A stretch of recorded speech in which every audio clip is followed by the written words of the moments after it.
I want to talk to you about the Fibonacci sequence of numbers.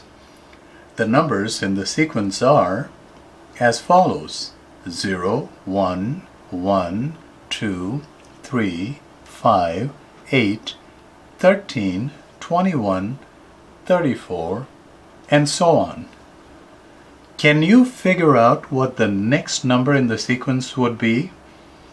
You may want to pause the video at this point to try and answer that question and then come back to our discussion about Fibonacci numbers. By definition, the first two integers in the Fibonacci sequence are 0 and 1, and all the numbers after it are derived by adding the last two integers. So in this case, the next number in the sequence would be 55 because you would have to add 21 and 34.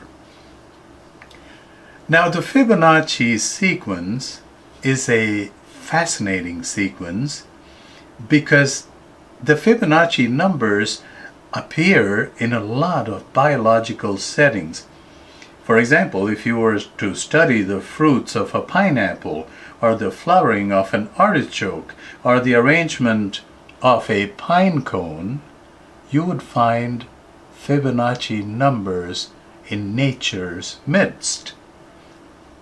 Here's another interesting thing. If you trace the ancestry of a male bee, you will note that it has one parent, two grandparents, 3 great-grandparents, 5 great-great-grandparents, and so on, which follows the Fibonacci sequence.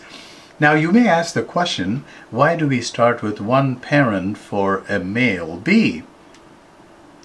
That too brings up an interesting point. This is so because an egg that is fertilized by a male hatches only a female. However, an egg laid by an unmated female hatches a male or a drone bee. So if you are looking at the ancestry of a male bee, we start with one parent.